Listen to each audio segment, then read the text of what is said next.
Rencontre.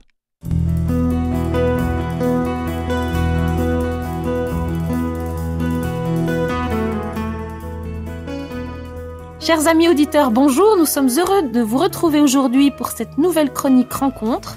Nous avons la joie et la grâce d'être avec le père Philippe-Marie Margelidon, dominicain à Toulouse et professeur, qui va poursuivre la présentation de son livre « Le péché originel avec Thomas d'Aquin », paru aux éditions Saint-Léger. Bonjour mon père. Bonjour madame. Merci de prendre ce temps avec nous pour nous expliquer la fin de votre livre quant aux conséquences du péché originel. En effet, c'est un point sur lequel on m'a, beaucoup interrogé. Le péché d'Adam ayant eu lieu, quelles en sont les conséquences? Alors il y a les conséquences dont nous faisons l'expérience, du moins la plus immédiate, à savoir la souffrance et la mort, qui sont une expérience universelle, qui sont donc la conséquence du péché originel. Mais il y en a d'autres qui sont apparemment moins immédiates, mais qui sont tout aussi essentielles, à savoir que le premier effet du péché originel, c'est de nous priver de la grâce des vertus et des dons, c'est-à-dire de la grâce sanctifiante. C'est-à-dire, au fond, du lien surnaturel que nous avions avec Dieu. L'ayant perdu, ce lien surnaturel, notre nature est comme retombée sur elle-même. Parce que la grâce a pour effet, on dit en latin, la gratia elevans. Le propre de la grâce, c'est d'élever la nature au-dessus d'elle-même et ainsi de lui faire atteindre le mystère de Dieu lui-même. Adam et Ève ayant perdu l'état d'innocence, l'état de justice, ayant perdu la grâce, l'état de grâce, il a perdu le lien avec Dieu, le lien surnaturel d'amitié avec Dieu, et notre nature privée de la grâce est comme retombée sur elle-même, mais sur elle-même en étant comme blessée. C'est-à-dire, ce que je vous disais rapidement la dernière fois, à savoir que sans la grâce, sans l'aide de la grâce, l'homme est incapable de parvenir à accomplir parfaitement tout bien. Donc, le péché n'a pas corrompu la nature, c'est-à-dire, il l'a corrompue, mais il ne l'a pas détruite. Bien sûr, l'homme reste homme, il est donc capable d'être et d'agir en homme, mais il est affaibli dans ses capacités, non seulement de connaître Dieu, puisqu'il a perdu la grâce, mais aussi dans sa capacité, au plan même de sa nature humaine, de l'agir humain, d'accomplir tout bien. Alors c'est en ce sens-là que quelquefois on trouve le mot corruption. Le mot corruption, attention, chez saint Thomas et chez les pères, chez les auteurs, catholiques, ça ne veut pas dire que la nature est détruite. Ça veut dire qu'elle est abîmée, ça veut dire qu'elle est affaiblie. Le mot qui conviendrait le mieux, c'est affaibli. Donc l'homme qui veut toujours le bien, l'inclination au bien, elle demeure en lui. Mais il y a une autre inclination qui est née du péché depuis Adam, c'est l'inclination au mal. Et donc il y a en nous ce combat permanent entre la recherche du bien moral, d'un bien humain et d'un bien divin, et puis l'inclination au mal. De telle manière que cet homme, nous-mêmes, nous naissons privés de la grâce, et donc en difficulté, affaiblis pour accomplir tout bien, si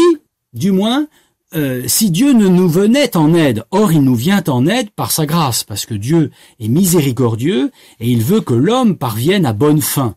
Donc, il nous la restitue, cette grâce. Il nous la donne, notamment par le sacrement du baptême dont nous reparlerons tout à l'heure.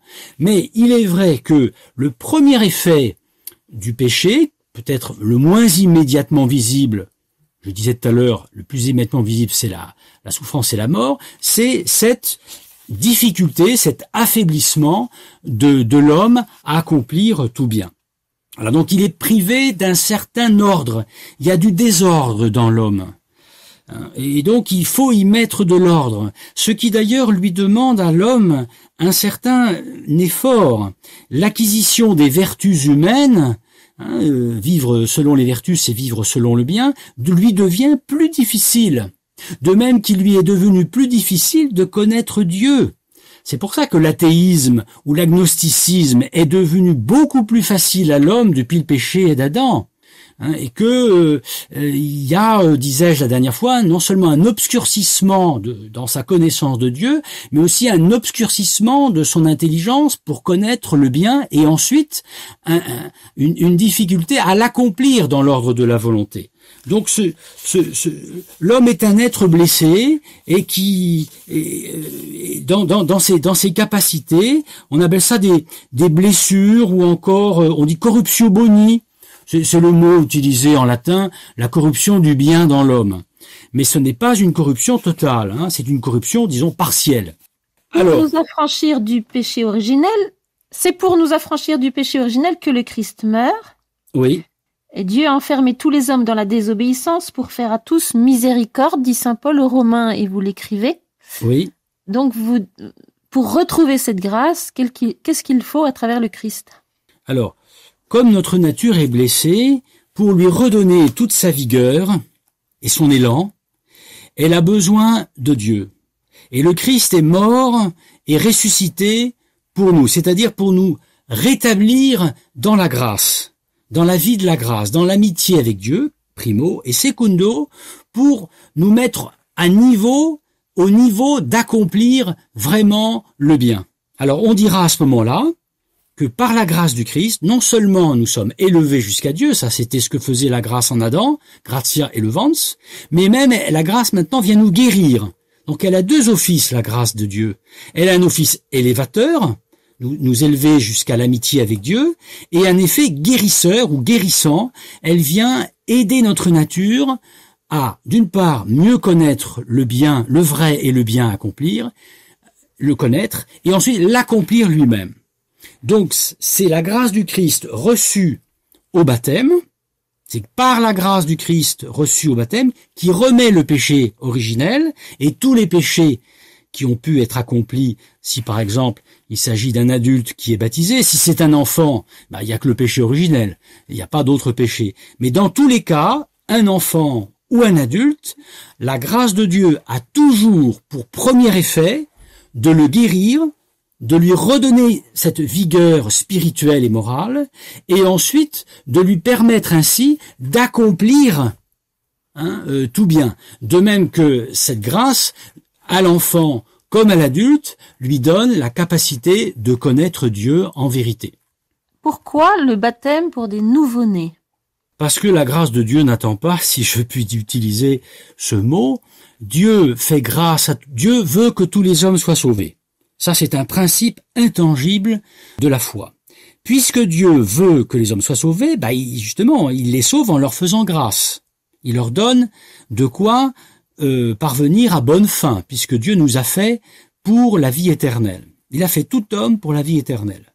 Donc, comme notre nature est blessée, il faut, dès que c'est possible, redonner à l'homme cette vigueur dont je parlais tout à l'heure, vigueur spirituelle et morale, et ne pas attendre. C'est la raison pour laquelle, dès le 1er siècle dans l'Église, on donne le baptême aux petits-enfants.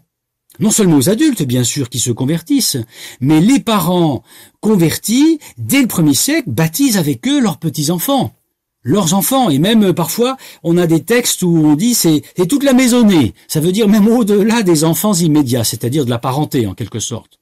Donc, c'est pour ça que je dis quasiment en plaisantant, la grâce n'attend pas, le don de Dieu n'attend pas. C'est un don éminent que Dieu nous fait, il n'y a aucune raison suffisante, en tout cas pas de raison mondaine, pour retarder ce don de Dieu, de faire en sorte que tous les enfants qui, de parents chrétiens du moins, qui connaissent Dieu par la foi, il n'y a aucune raison d'empêcher les enfants de venir au Christ. Laissez venir à moi les petits-enfants. C'est quand même une parole éminente du Christ. C'est la raison pour laquelle, quand je baptise ou quand je suis même dans ma famille, et j'ai des neveux et des nièces qui sont pas forcément toujours des chrétiens patentés, je leur dis, n'attendez pas. Pourquoi vous différez autant pour des raisons mondaines, de réunions familiales, de je ne sais quoi? Dieu aime les petits-enfants aussi, pas seulement vous, et il veut leur faire grâce dès le début de la vie humaine. En tant que mère, je témoigne que j'ai eu à cœur de donner les deux naissances, de donner pleinement la vie et de donner cette naissance à la vie et du corps et en même temps à la vie de la grâce, justement. C'est les deux naissances, c'est un thème très ancien, la naissance à la vie de la terre et la naissance à la vie du ciel. Et c'est le baptême réalise cette naissance de la vie du ciel. Vous parlez dans votre livre de génération et de régénération. Oui. Régénérer parce que notre nature humaine est en quelque sorte comme débilitée par le péché originel, elle est affaiblie, disais-je tout à l'heure, et il faut qu'elle soit régénérée par la grâce du Christ. Et qu'est-ce que l'Église dit aujourd'hui d'un nouveau-né ou d'un enfant qui meurt sans baptême? Alors ça a été une question très débattue jusqu'à aujourd'hui, jusqu'à 2025. C'est une question toujours débattue dans l'Église, parce que l'Écriture et la révélation ne nous disent pas grand-chose là-dessus. Alors, pour faire en très court, dans un premier temps, on a dit, puisque les enfants qui ne sont pas baptisés, ils sont comme tous les autres, ils sont privés de la grâce. Donc, la conséquence immédiate de la privation de grâce, c'est la damnation éternelle. Et puis quand même, on a dit, certes, les petits-enfants sont marqués comme n'importe quel autre individu humain par le péché originel, mais eux, ils n'ont rien commis. Ils n'ont même pas la possibilité de dire oui. Ils n'ont même pas la possibilité de se tourner vers Dieu. Ils ne sont pas suffisamment développés dans leur équipement naturel pour pouvoir en appeler à Dieu et demander sa grâce. Donc, on a dit à ce moment-là, les enfants ne sont pas, certes, ils sont privés de Dieu, privés de la grâce de Dieu, mais ils ne sont pas damnés, grâce à Dieu.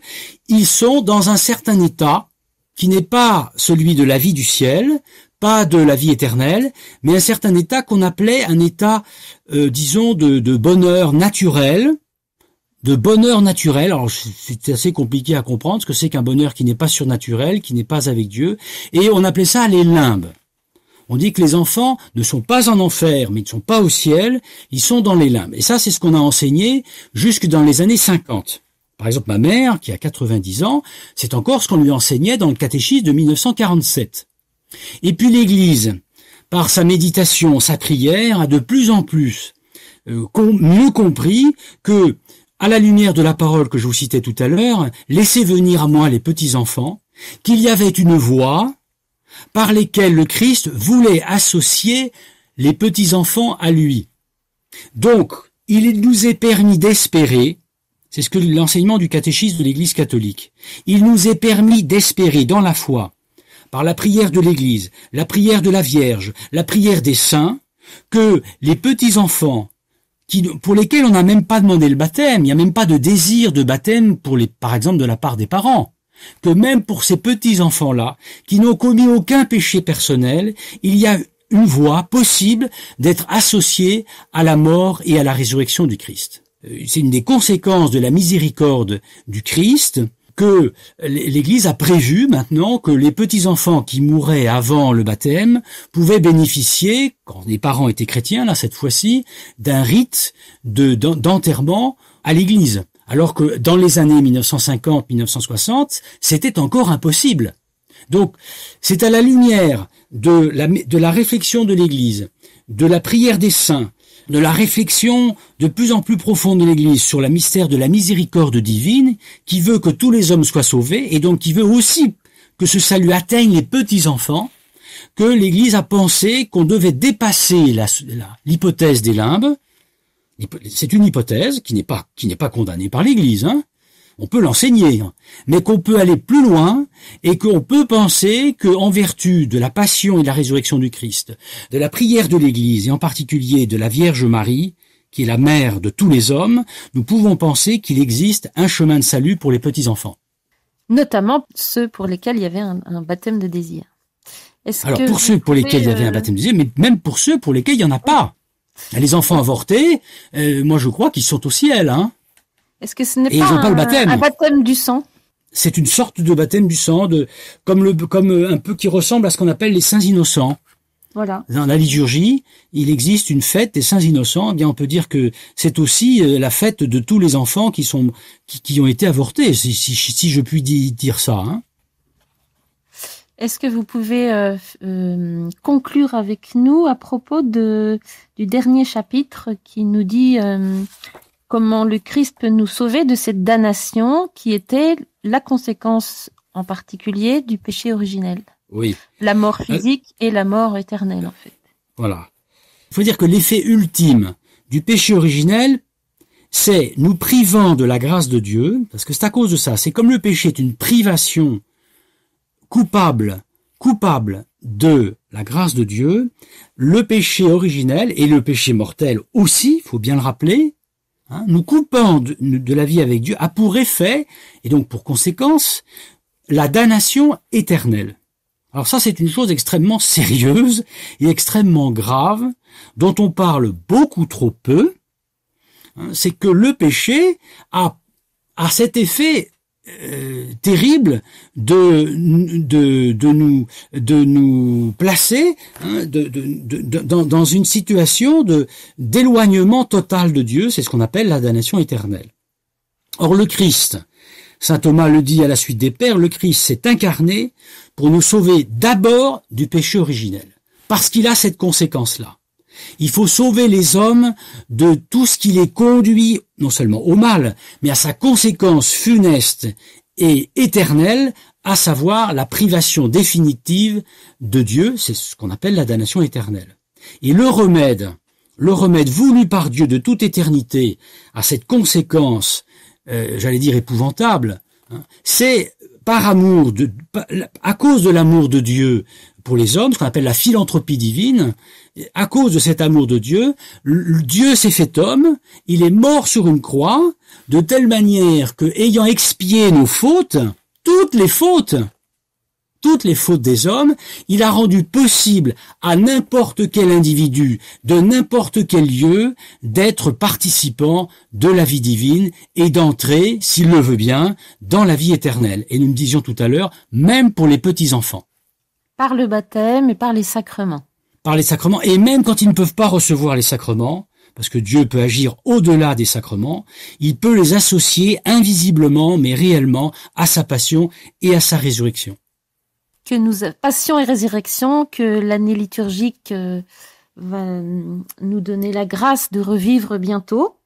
Oui. Elles sont pour nous la source de toute notre espérance, en fait, spécialement en cette année jubilaire. Oui, tout à fait. Nous sommes dans l'année de l'espérance. La méditation du péché, pour lequel nous faisons pénitence pendant le temps du carême, la méditation du péché originel ne doit pas nous angoisser, mais au contraire nous réjouir, parce que nous savons que là où le péché a abondé, la grâce du Christ a surabondé. Alors ça ne peut que nous remplir d'une immense espérance et d'un désir ardent d'évangélisation, de communiquer la grâce et la vie divine à tous les hommes de bonne volonté. Et d'une grande gratitude envers Dieu. Une grande gratitude envers Dieu, tout à fait. Donc, soyons dans l'action de grâce et partageons tous ces bienfaits, tous ces trésors divins autour de nous. Merci pour cette invitation à l'évangélisation, pour ne pas que nous gardions pour nous toutes ces grâces et toute cette connaissance aussi. Merci beaucoup de l'avoir approfondi pour nous. Merci, mon Je père. vous remercie. Je rappelle le titre de votre livre, Le péché originel avec Thomas d'Aquin, du père Philippe-Marie Marjolidon, dominicain, aux éditions Saint-Léger. Et je crois qu'un autre livre serait en gestation, d'après la conclusion de votre livre, non? Un autre livre, j'ai écrit plusieurs livres, oui, parce que comme nous sommes dans le centenaire Saint Thomas d'Aquin, je fais toute une série d'ouvrages sur la doctrine de Saint Thomas, en rapport avec le péché originel, mais aussi d'autres choses. Eh bien, merci beaucoup pour tout cela. Et je laisse les auditeurs vous découvrir plus avant grâce à la lecture de ce livre. Merci beaucoup, mon père. Je vous remercie. À bientôt.